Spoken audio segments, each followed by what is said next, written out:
মৃণালকান্তি দাশের লেখা কবিতা আমার। কবিতা আমার জারুলের ঘন ছায়া, কবিতা আমার নিকোনো উঠোন ঘর, কবিতা আমার চোখে অঞ্জন মায়া, কবিতা আমার গোপন স্বয়ম্বর, কবিতা আমার প্রবাসী মায়ের ছবি, কবিতা আমার অনন্ত নীরবতা, কবিতা আমার আশা বড়ি ভৈরবী, কবিতা আমার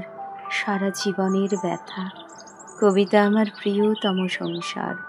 কবিতা আমার দৈতার এলো চুল, কবিতা আমার শোভিত উপহার,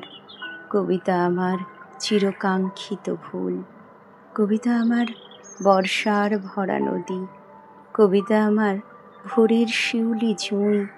কবিতা আমার বুকে থাক নিরবধি, কবিতা আমার স্তন্যদায়িনী তুই।